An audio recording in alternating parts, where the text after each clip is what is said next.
When it comes to quality sleep, Ashley has you covered with top mattress brands at winning prices and with special financing options available. You can snooze now and pay later. Plus, your mattress purchase helps give the gift of better sleep to children in need and U.S. Special Operations Forces. Visit your local Ashley store or shop online today and make every snooze count. Financing is subject to credit approval. See store or ashley.com for details. Canva presents True Crime of Design. In the office, Maya spots something unusual in the presentation. What's this? It was an off-brand font. Her coworker explains. I added the font. I thought it was fun. It was not. Maya solved it with Canva. Open up Canva, one click, and the font is on brand. Easy. Stay on brand and solve font crimes at canva.com, the home for every brand.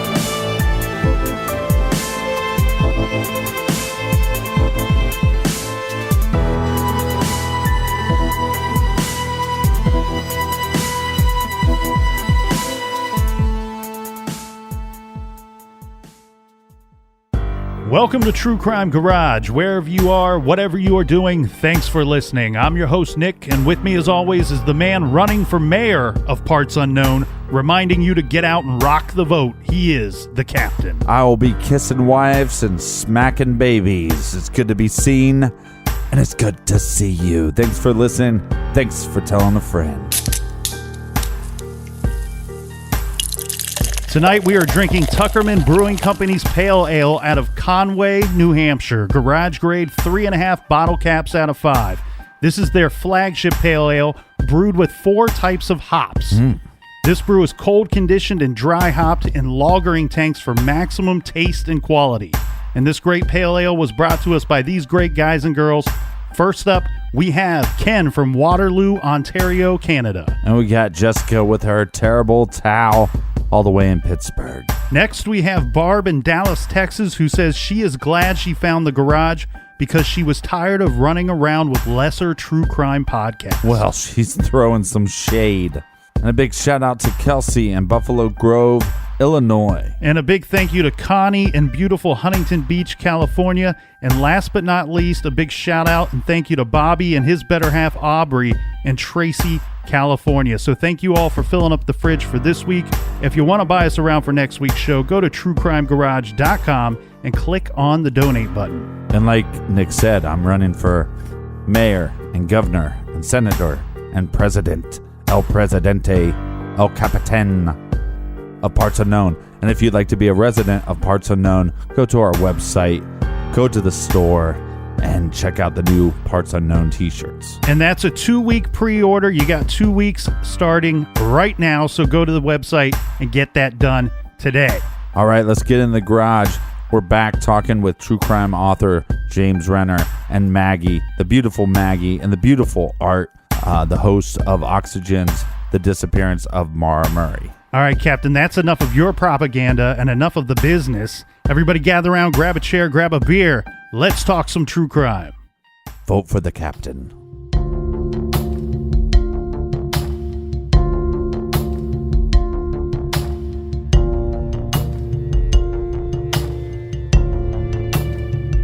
One of the things I love about this documentary, The Disappearance of Maura Murray, is the host, Maggie and Art, are asking the tough questions. They're asking tough questions to law enforcement, to the family, asking tough questions to podcasters, to author James Renner. And one of the things is, James, from the beginning, you've always been kind of suspicious of the family, but we don't really know how we would act if this happened to us or one of our loved ones. No, we say that, but like I've got 2 kids, and if my daughter went missing, I would. One hell of a book. Oh God! No, jeez. It's a morbid joke. Yeah, right. I mean, not a book I'd ever want to write, but like I would, 100%. I would open the door. Come in here. look through our family, look through our internet search history, everything, that you need to in order to find this person, this kid. Right. No, yeah. I mean, we say we don't know how we would act, but there would be nothing I wouldn't do. Right. Well, the other question too is, do you know if her bank was open that night or that day on that Monday? All I know is she went up to the ATM and she had like close to $300 in her account, and she took out $280. And people get all like up in a tizzy about that detail. They're like, "Whoa, she didn't withdraw all of her money." Right. And you shouldn't say she drew all of her money, because that's untrue. Well, yeah, she kept $16 in there. You're right. It wasn't all. Well, I still question whether or not Fred gave her the $4,000. I mean, he claims he didn't, but that's the big question. What happened to that $4,000? Because, she disappears, and how much money does it take to disappear and set up a new life? Well, if she only had $280, that's one thing, but maybe she had $280 plus the $4,000 plus her student loan money. That Monday or the week before that, it might have even been that day. That Monday she disappeared might have been the day that they released the hold on student loan funds. So she could have taken an extra $4,000 to $5,000 on top. So now instead of $280, we're dealing with maybe she disappeared with more like $10,000. No, but where's she getting this money from? The student loan money?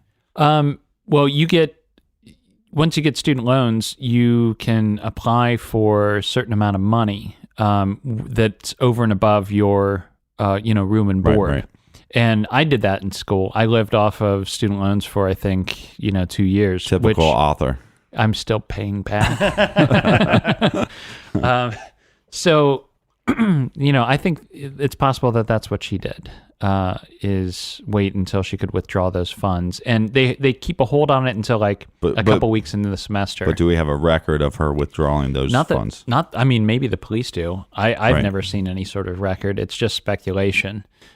We do know that she had student loans. So, just thinking out loud, why would the father give his daughter $4,000? Because we all believe that he's holding back something. Right. Maybe it is, oh, by the way, I did give her this money and it wasn't for her to run away. And she's in trouble for credit card fraud. Is it to pay back somebody that she was... Somebody else, yeah. That she stolen another credit card. And had she run up more than just $70 worth of pizza, right. Was she paying that person off? But that's just speculation, Was it money to seed her to get away from college and set up someplace else? I don't know. It's just weird. So the other question I have is, this is not an Andy Kaufman story. There's no... Well, I think Andy Kaufman's still alive too, but that's another story. Well, that's a whole nother episode. Yeah, that's your next book. Right. But there's no evidence of her... I mean, she didn't try to fake her death. Right? Unless we're... Oh, right. It wasn't like yeah, I see what you're saying. Well, think about this. If she hadn't have gotten into the accident on Route 112, and I do think that was an accident. Like, I don't think it was... Some people, well, did she stage it for No, I don't think so. So let's say she hadn't gotten into that accident and she just left her car in a parking lot somewhere up there, maybe even with a note or something. Nobody outside of the Murray family would have ever heard about this story. And,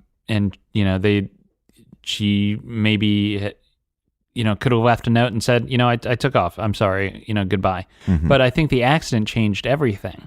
Let's say she's going up there to start a new life or to disappear or do something. She gets in that accident. She doesn't want the police to show up. Right. Because now she's in a lot of trouble. What is she doing? They're catching her halfway through whatever her plan was. So, let me get in this car that's being driven by this acquaintance and we're going to take off and maybe the police will leave the car there and we can come back for it. Nope. Oh, the police took it. Oh, crap. Right. Now we got to leave the car. Now it looks like a possible crime. So we got to be hush hush about everything from now on. No letters to, friends or family explaining what I was doing up here. Yeah, it's just her and maybe two other people that have to be quiet. Right. And that's kind of your theory on her friends. Maybe that they're... I don't know for sure. I just, the only thing I feel 100% on is that there was a tandem driver, and that tandem driver was somebody that she knew, friend or family. I tend to, maybe lean 60% towards it being friend or friends. Well, I like that you actually said that, though, because I'm constantly defending you. But and I was telling you this earlier, the one of my favorite things about being able to, call you a true crime friend is that you put out this amazing book that I bet once a week somebody tells me, oh, thanks. This is the best book that I maybe have ever read, which I think is a great compliment. That's awesome. Because I hate when somebody would say it's the best true crime book. I'm like, oh, come on.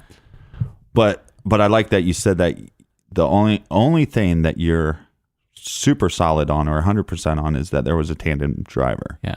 And I think where a lot of people the funny thing is a lot of people say that you're tunnel vision. Mm-hmm. But then I think that they become tunnel vision on you. They do.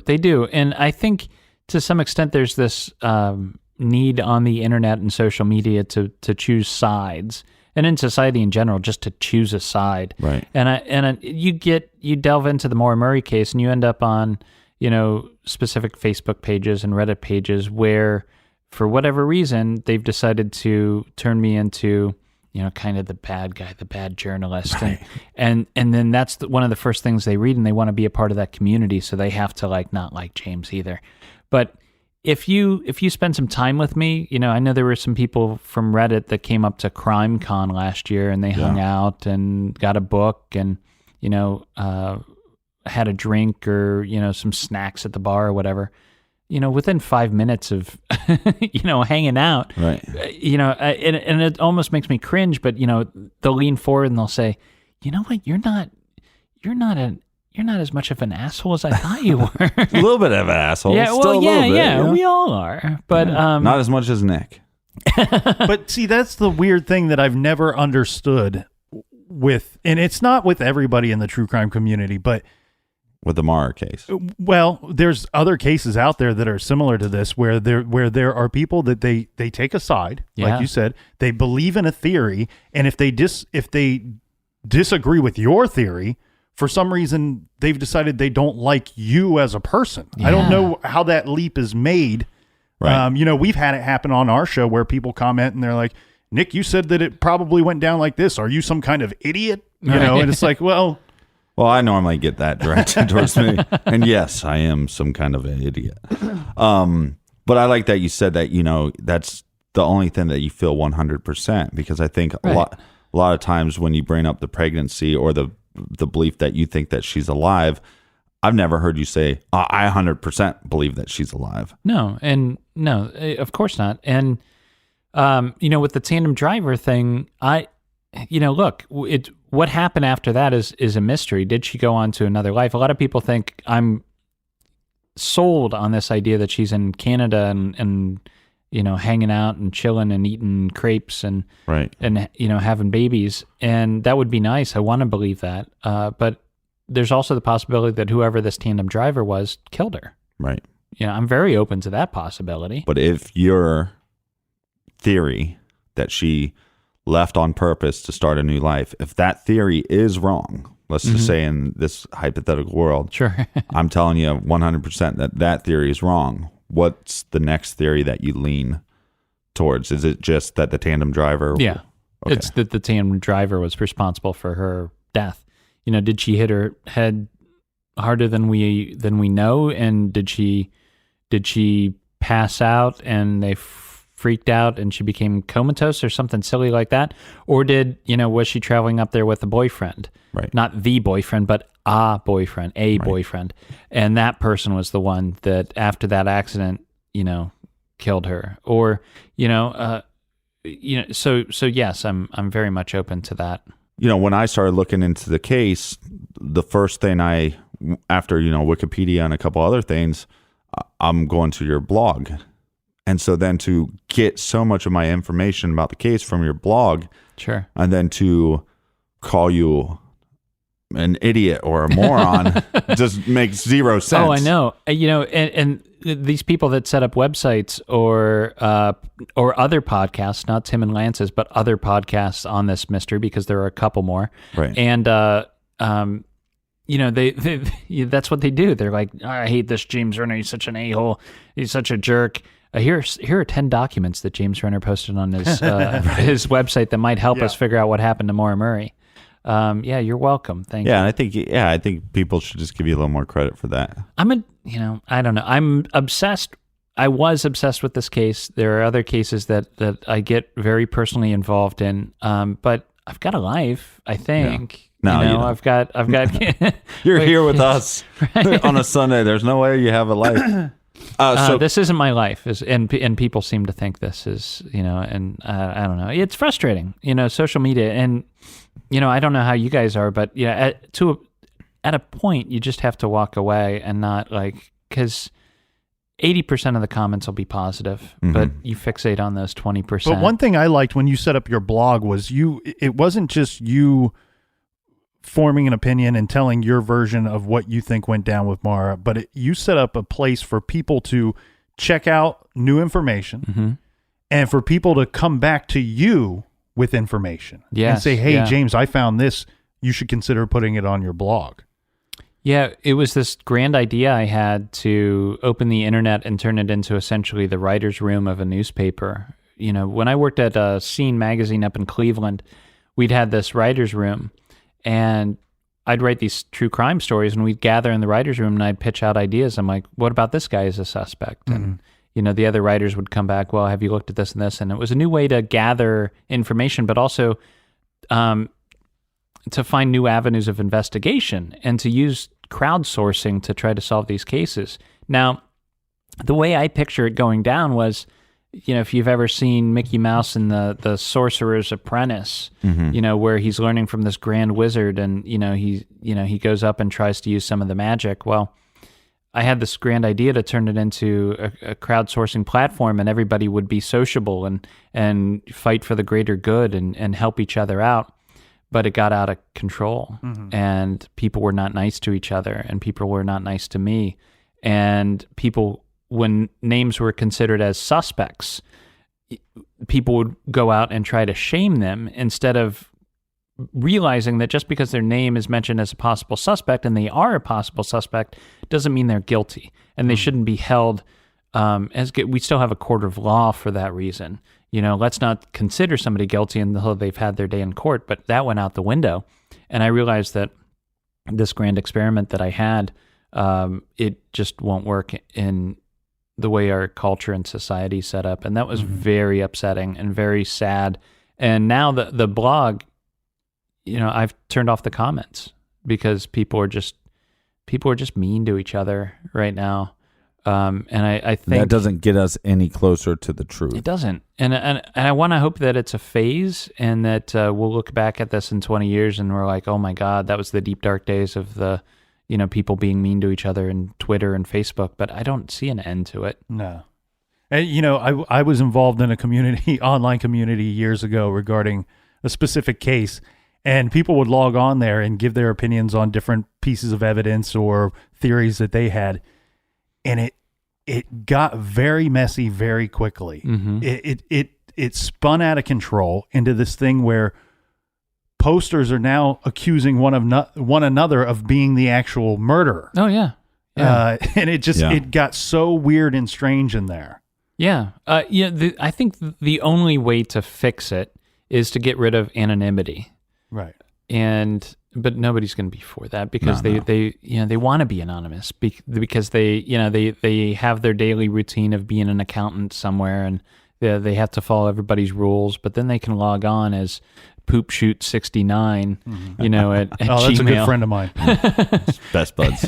And tell you everything you're doing wrong, and that maybe the police should look into you, and stupid stuff like that. And I think people also forget on a lot of these shows that they edit you. Yeah. So it's just like that you were saying before, like you talked to Maggie for a really long time, and then what they put on the show is an edited version of that, and they might eventually go back to that interview. Yes. But one of the things that you talked about in the show was the eyewitness accounts. And I wondered that when you guys have gone to these places and looked for her, how many people don't recognize the picture that you're showing them? Is it a bunch? Of Maura Murray? Yeah. Oh, 99.9%. Okay. So it's always just a very small. How many people would you say have said, "Oh, I know her"? 2 or 3. Okay, so Very small. very, very small And the number. people that believe they saw her are adamant. Like this, and I hope eventually in the doc series we'll get to see her, but there's this employee that worked at the record store up in Montreal, I think, and she was 100%. She's like, no doubt about it, that was her. So, people say there are these unsubstantiated sightings, but they're very good unsubstantiated sightings. But it might not be her. Now, there's a lesser known story within the Maura Murray case, and I want you to tell it for us because I pulled this straight from your book, and it was one of the more, there was a lot of interesting points in there, but this one stood out for me a little bit. It's and forgive me if I'm setting this up wrong, but when you were looking into the case, there was a hit on her social security number or a hit on something involving like a shopping card. Yeah, there are two. I mean, you're hitting on two different stories. Okay. So real quick, and then I'll get, because I think I know the one you're going for is a little more dramatic, but there was when I ran her social security number, I got a hit that led me to Saco, Maine, and that turned out to be one of the searchers that was working with Fred Murray after Maura disappeared, and he said, "Hey, can I put a flag on Maura's social security number?" So that linked his address in Saco, Maine to Maura's soc. So when I ran it, it popped up. So that was kind of easily explained, although it's still a little weird. Right. The shopping card is interesting. And I think I get the feeling the documentary series might go there because they showed it last night. Okay. Inside the car, they're like, "Oh, hey, look, a little shopping card." Now, one of the people that go to the website, when I was crowdsourcing it, somebody read it and they were able to get the exact number off the back of that shopping card, find the grocery store, and run it through their loyalty program system, and it popped up Maura's information and also an email address. Mm-hmm. But that email address wasn't linked to Maura. It was linked to a guy named Richard Thousand, who lives in Cleveland, Ohio, and works as a nurse. So I reach out to Richard, and I say, "Hey, man, hey, dude. Yeah, your email pops up on Maura Murray's shopping card, and Maura Murray's this woman who disappeared in UMass Amherst." And he tells me the story about how he visited the university and met this young woman who he thinks was Maura, and they had lunch together, and then she must have stolen his card, his loyalty card, to get like cheap gas or something. And I'm like, well, Maura is known for stealing cards. That makes a little sense. So I put that information up online, and people right away poked holes in it. And he got back to me, and he said, "Hey, look, I made that story up. The real truth is that, yes, I was at UMass Amherst just for a couple of days for a conference, and when I heard about the Maura Murray case, I became a little obsessed with it and found her shopping card information and put my email in it so I would get some more information about that card." So, man, talk about red flags. Right. Here's this. Wait. So he, just repeat that. Yeah, it's weird. So he puts in his information. Well, this is the last story he told me. He lied about the first story, he says, so I don't know what the truth is and what's not, but the story he settled on was that he was studying to be a nurse at the same time as Maura, but not going to school at UMass, but visited UMass for a couple days. For what was the reason? A conference or something was happening down there. And he said they might have crossed paths, but he's not sure. So he came back to Cleveland, and then when Maura goes missing, he's like, "Oh, I remember UMass. I was there at the same time." And he starts getting obsessed with the case, finds her shopping cart info, puts in his email address in order to open up the other information, because it says in order to access, you have to put in an email address. Right. So he gets his to link with her shopping card. And so it's weird, right? Like everything about it. And this guy's... And the fact that he lied before. Exactly. Makes it even weirder. And he's living up in Cleveland, and I've visited the house. I haven't caught him there, but we've talked on the phone. Lives by himself. And I talked to the neighbors. Nobody has seen a young woman up there. But it's really hard these days to have social media, right, and not be able to find a picture of somebody. There are no pictures of this guy anywhere on social media, on the internet. That was some information that the cold case unit was really interested in. Mm-hmm. And I have a feeling they probably have talked to him or tried to talk to him, but they certainly wanted all the information I had about that guy. Oh, yeah, well, Nick's not on social media much. It's kind of hard to find you. I can find pictures. Yeah, it's because I've posted. Because I post them. And Braziers or... Well, our listeners love to Photoshop us now, so that's a lot of fun. Oh, right. The coordinates sent to Tim and Lance. Mm-hmm. Let's just throw that out there. Talk about it. What's the deal now, with hold that? on. The coordinates were sent to me originally. They were sent to you. Okay, that's why we're here to talk about it. They love to take credit for it. I don't know that they guys. did. I was drinking after watching several football games and watching the documentary at the same time. Oh man, to me those guys are. We had so much fun at CrimeCon, and those conventions get crazy though. I did so much blow with Tim and Lance. It's I'm just joking. I'm joking. So what about these coordinates? Oh yeah. They're so the sent coordinates to you. were sent in, and it was just this email that said "Stop looking," and the subject or Maura Murray was in there somehow, and it was just these coordinates, and it leads you to part of the White Mountains, right. This desolation trail you have to go to get up there, and it's like a 5-hour hike both ways. I was never able to make it work, but it does look, if you look at the trailer for the Maura Murray series, they're hiking, and so I'm guessing they do track down those coordinates, but I have no idea what they found up there. Because they got a little scared, and we've definitely had our share of odd emails, as you have with this case as well. But I err more on the side that whatever's going to happen is going to happen anyways. So whether I go on that trail or not, right? I don't really have a lot of, like, with the fact that they're like, well, we're just too scared to go. I'm like, oh, come on, you got to do it. You got to follow through with that, and I think they finally do. My hunch is that it's nothing but an internet troll that wanted to, like, for shits and giggles, just wanted them to waste their time. Yeah, waste the time. Waste 10 hours and possibly endanger. Well, that's themselves. why they sent it to you. Oh yeah. I know I'm better. Get this asshole to waste his time. No thanks. What was did the person use a handle that sent that to you? It was, the email was redirected through the Netherlands through some sort of remailing email thing. They Which hid is their weird tracks. though, because that email is connected to Maura Murray's Fuel Perks car. Yeah, right. No, that's not her true. Tim Hortons loyalty card. Yeah. Okay, James. So the book has been out for a while now, and you've had a chance to participate in this docu-series. Where are you at currently with your theory? As of this moment, as of today, in 2017, October 2nd, right? Or is it the 1st?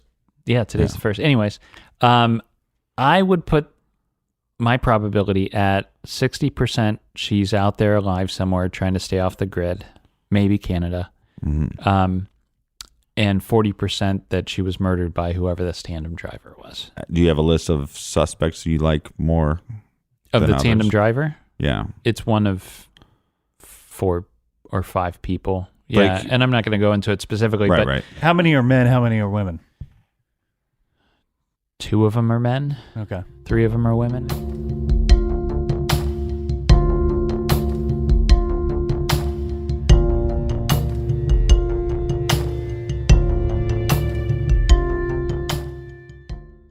This show is sponsored by BetterHelp. Do you look forward to the holidays? Maybe you struggle with seasonal blues.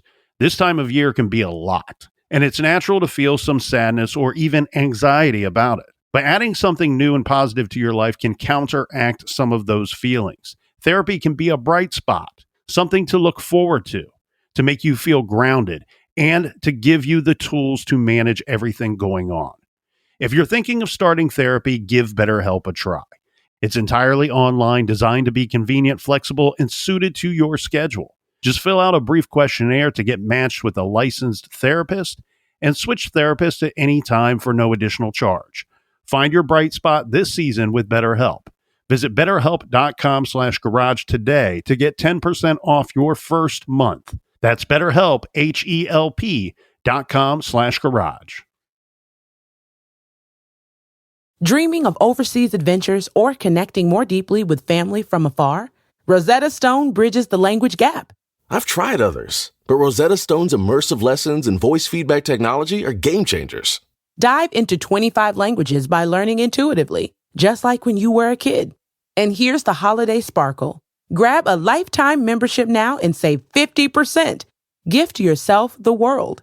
Head to rosettastone.com now and save 50%. Major phone carriers make you sign contracts with rigid data plans to trap you into a kind of forced phonogamy. Sounds pretty insecure if you ask me. At Consumer Cellular, we believe in a more consensual and healthy form of phonogamy, free of contracts and more flexible to your data needs. This way, you stick around not because we force you to with contracts and fees, but because you love our phone plans. Like ardently love our phone plans. Phonogamously. Consumer Cellular. When freedom calls, we're here to answer. Call us at 1-888-FREEDOM.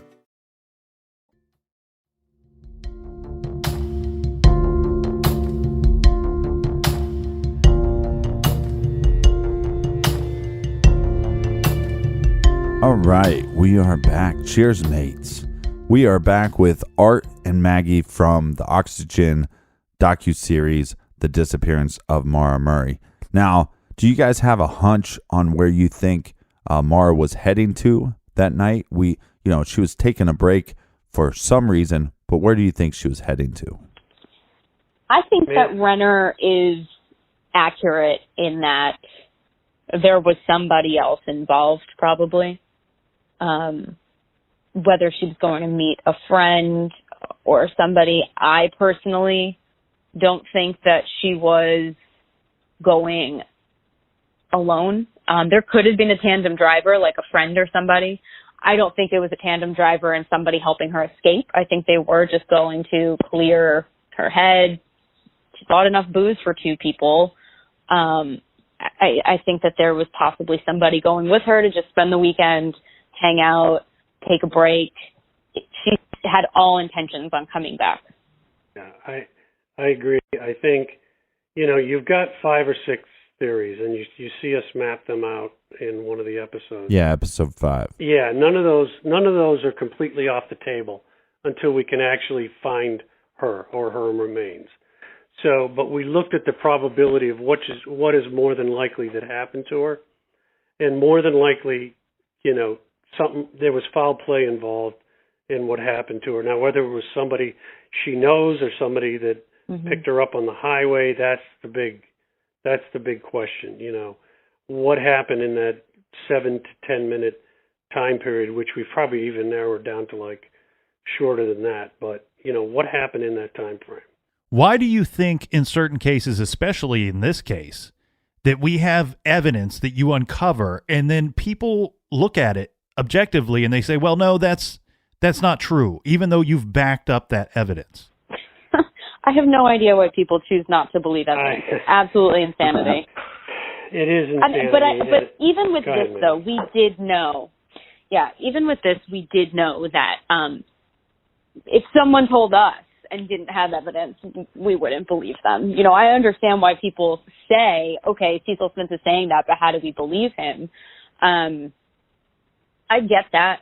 I get that people want the evidence, but it's hard. We did know this would happen. We didn't know to the extent of how really intense people are about believing this police conspiracy theory. Yeah, people love conspiracies, but as you talk to anybody in law enforcement, it's almost impossible to keep a conspiracy together. Sooner or later, somebody's going to talk. And in this particular case, I mean, when we did the timing, when we looked at witness A, when we drove the same route she did, when we interviewed Cecil Smith, it's pretty clear that even without, other type, absolutely it was him, just the timing of it, it had to be him. And, he said he was in the car. For us, that whole conspiracy theory right now, people are wasting their time spinning their wheels on that it was some other cruiser there. That's just not the case. I mean, it's really going to be embarrassing when it does come out and the information is able to be out there that these people have really exhausted themselves on this bunk theory. We are trying to tell you that this is not the case. Like, if you don't want to believe us, fine, but you're going to look silly. And even if we had a video of the whole thing, they probably still wouldn't believe it. No.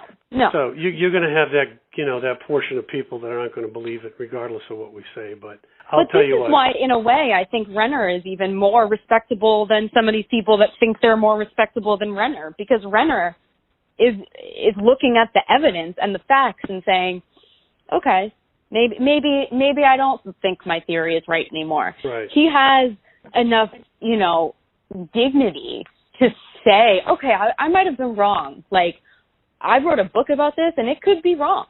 And that's like way more respectable than, man, it is nuts. And I'll tell you what, obviously I'm coming from the law enforcement side, the frustration that law enforcement has. I mean, and it goes to a lot of stuff. I mean, you talk to law enforcement is a tough job right now, especially uniform law enforcement.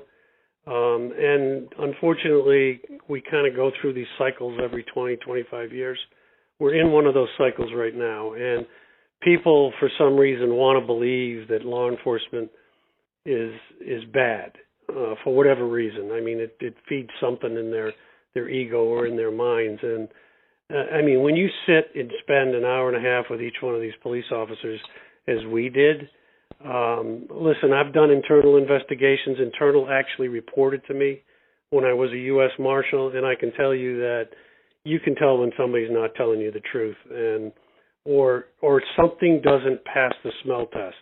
And I can tell you that everything that we uncovered here from the law enforcement side, there wasn't anything where the hair on the back of my neck stood up. It was just like the simplest explanation is generally the explanation. Mm-hmm. And that's what we found. One of my favorite parts of the documentary was that you guys did the drive that Maura had made that night before the accident. Is there any observations or things that occurred to you that didn't make it on camera? I think the condition of Maura's car, right, Maggie? I mean, we did that whole experiment with the rag in the tailpipe, and we actually drove the car around. We bought a Saturn that was the same year. And knocked out one of the cylinders on it and did the experiment in the garage with the rag in the tailpipe. And then we actually drove that vehicle around. And more than likely, even though we did what we did to it, this car was probably in a lot better shape than Maura's was. And Maggie, you drove one of those same vehicles when you were at UMass, right? I did. I had an 04. She had a 96. Yeah. Mm-hmm. I think the hour time discrepancy always kind of puzzled us. Did she leave right away after she went to the liquor store? Did she stop somewhere? Did somebody see her? I have always thought that, when you go to the liquor store and the ATM, they're pretty much right next to each other. When you go to the liquor store, there's a diner directly across the street, and we always used to go there at UMass and go to the liquor store, go to the diner, that ATM. I went to the ATM so many times. But I always thought that she had left the liquor store and then met somebody at the diner and got lunch. And that person knows where she was going. In the opening to one of the shows, Maggie, you state that the locals seemed to think that Maura was abducted. How do you feel about that after meeting with the local people, and does that tell us anything about the area? Well, That actually came from John Smith. I don't think it made it in his interview, but Art, you were there for that interview, and John Smith said, I've been up here all this time, and there were some really bad people up here, and he, that came from John Smith, that the people up there are often not that savory.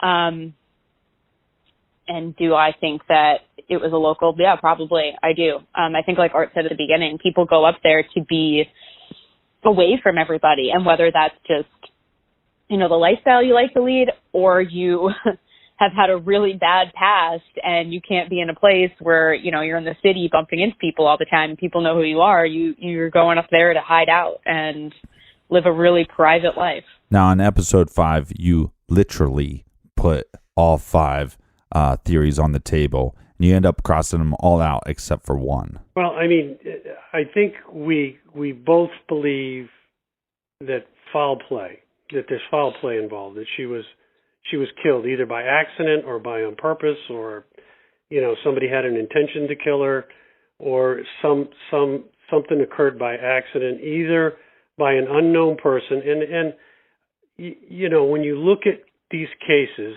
and you do a lot of investigations, generally that if it's somebody that the victim knows, you're going to come to a conclusion fairly quickly. In other words, the case is easier to solve than if it's somebody that has no connection at all to the victim. And, obviously this case has been going on for 13 years. It's a cold case. And I always kind of look at it that, the state police, the local police have spent thousands of hours investigating this case. They've conducted grand juries, investigative grand juries. They've put a lot of time, effort, and energy. Even when we came up with a couple of leads, the next day they were on it. So it just seems to me that they've investigated this to the best of their ability. Even they'll admit, we wish we had done this different or that different. But none of it was done intentionally. There was no malice in anything they did. They did the best job they tried to do. And that leads me to believe that it's very possibly somebody that she doesn't know, because those are the hardest crimes to solve. So if she were abducted, or if she got into a vehicle willingly, this is just minutes after she turned down the ride from Butch Atwood. Why would it go down like that? I think that it's possible she said no to Butch. Art thinks it's that Butch, because he was a school bus driver, he worked for the government, the county, I believe, and she saw him as like an employee and didn't want to be involved with the police, that kind of thing.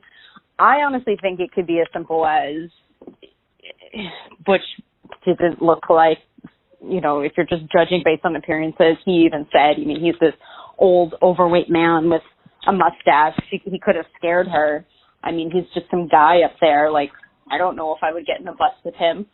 But I think it could have just been some young guy in the area. There's a lot of them that we have found that have been in jail for rape, sexual assault, like horrible, horrible things, that just said, hey, I'm going to this party. You okay? You want to get in? She might have trusted him more. And we have heard from family members that Maura had hitchhiked in the past. Who did we hear that from, Art? Yeah, we heard it from her high school friends, right? Yeah, that she had hitchhiked.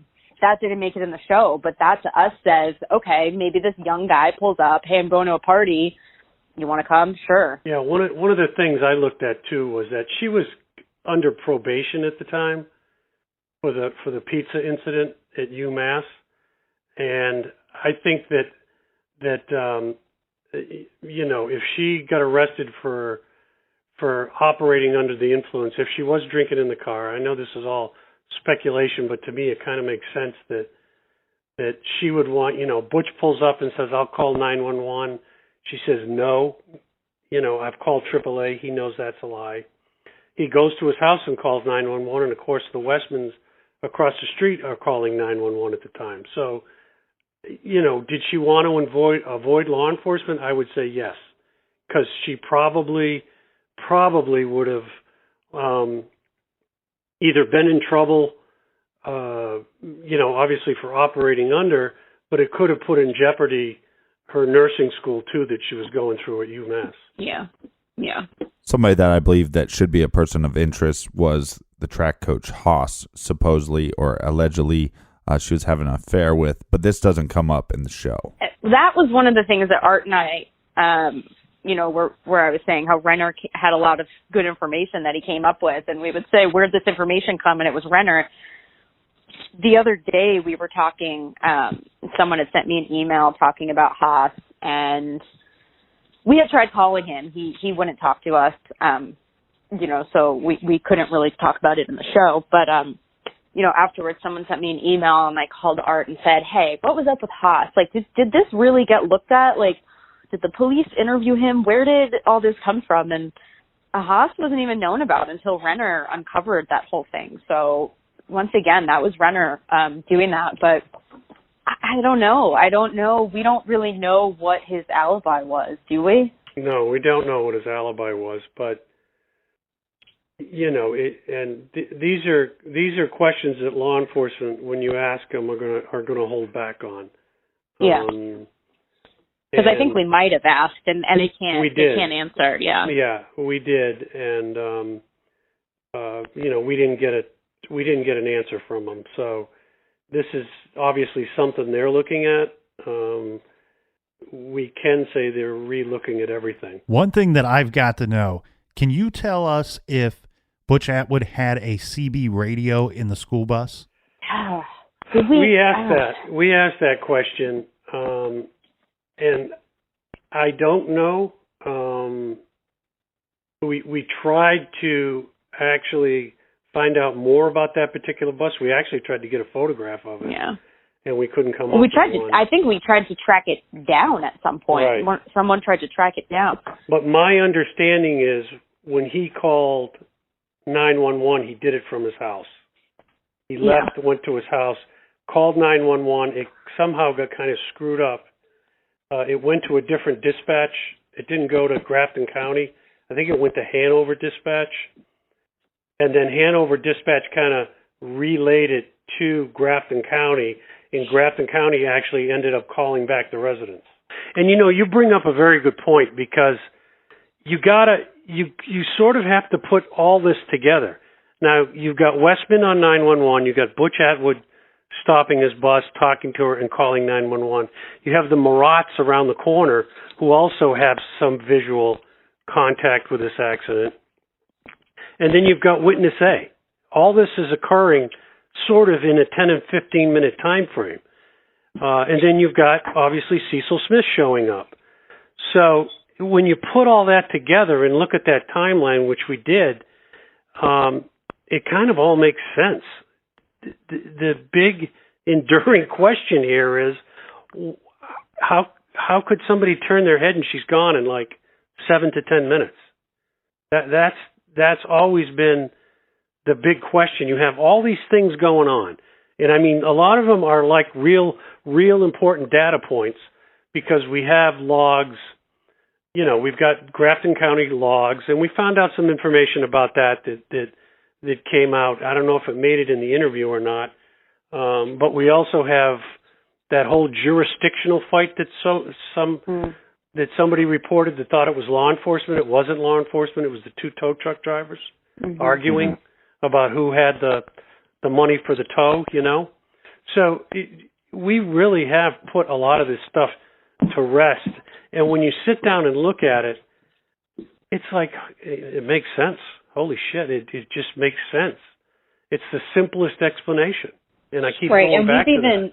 Yeah, and we've even, sat around, again, over a bottle of Tito's being like, okay, what if Butch is lying? What if she got in the bus with him, and then when he went and did that search for Cecil, he, dropped her body somewhere or something happened? We have sat there and said, is that possible? But then we look back at the logs. The Westmans saw her after the bus left. Am I correct in saying that, Art? I think it was, because that was the flurry of the activity at the rear of the car. Right, and the Marats saw her. So even the thought of her getting in his bus just didn't happen. Yeah. She would have had to walk back over to the house. And you mentioned the two people and the man with a cigarette. And that kind of like has been sort of an argument between the two Westmans as to what each one of them saw. Mr. Westman thinks he saw the light from a cell phone trying to be activated. And Mrs. Westman, I think, wasn't really sure exactly what the heck she saw. So, I mean, that's been questioned too. One of the crazy things about this case is that cell phone service. There was no cell phone service up in these White Mountains. And I think it's hard for some of us to believe. Is that factual? Like when you were up there investigating? There is no cell phone service at all. To this day. It's crazy. Because I think you lose cell phone service the minute you kind of get out of Woodsville. Right, Maggie?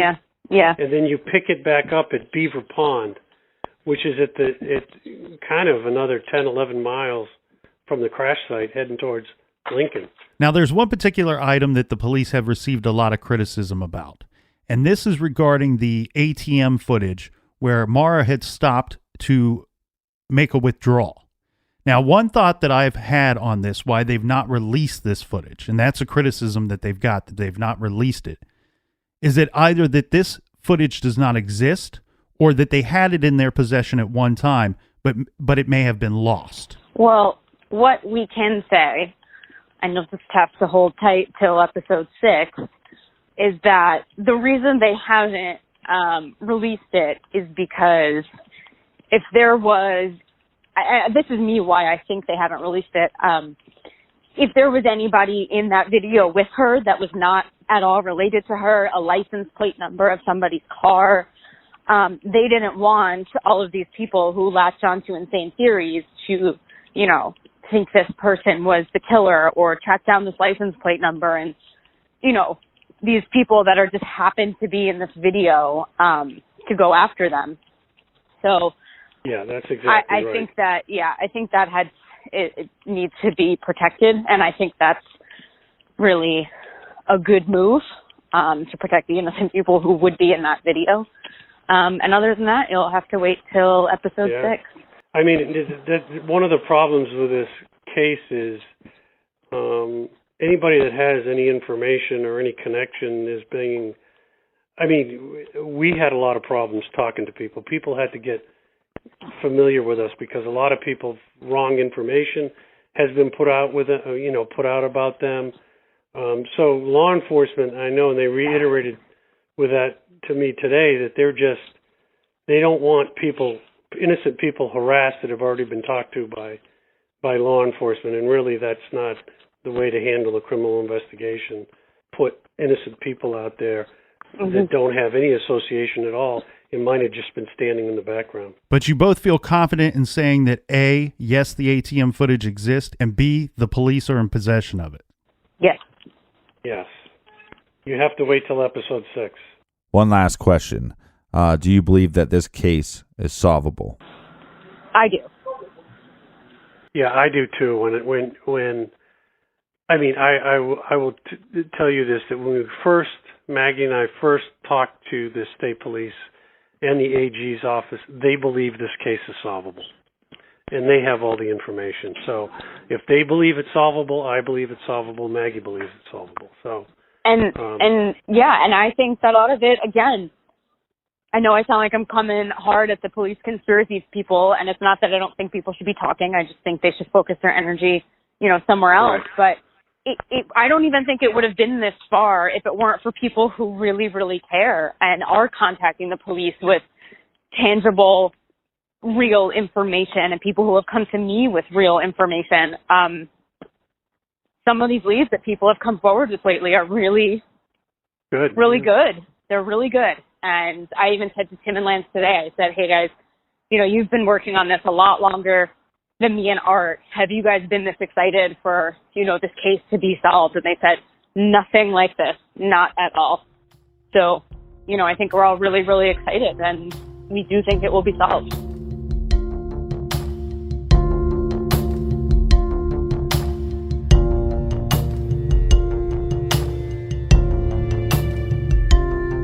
A big thank you to James Renner. If you haven't already, go and check out his book, True Crime Addict. And a big thank you to Art and Maggie. They were so kind to sit down and talk with us Also, you keep hearing about Tim and Lance. They are two great guys that did a wonderful podcast that was all about the Maura Murray disappearance. So a big thank you to those guys as well. Yeah, so check out their podcast, Missing Maura Murray. And the question from a lot of listeners is, hey, you guys covered this case. Yes, we've covered this case before. We talked to Renner when True Crime Addict came out, and we actually covered this case, and you can find those on our website store or the iTunes store. All right, thanks for listening. Thanks for telling a friend. Thank you so much for sharing on social media. It means the world to us.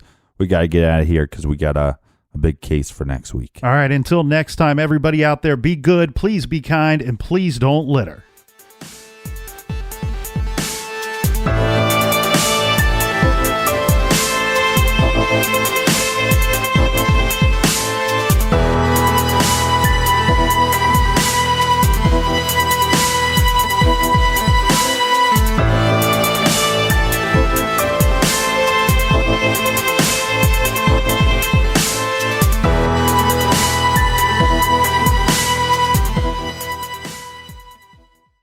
Angie's List is now Angie, and we've heard a lot of theories about why. I thought it was an eco move. Fewer words, less paper. No, it was so you could say it faster. No, it's to be more iconic. Must be a tech thing. But those aren't quite right. It's because now you can compare upfront prices, book a service instantly, and even get your project handled from start to finish. Sounds easy. It is, and it makes us so much more than just a list. Get started at Angie.com. That's ANGI, or download the app today.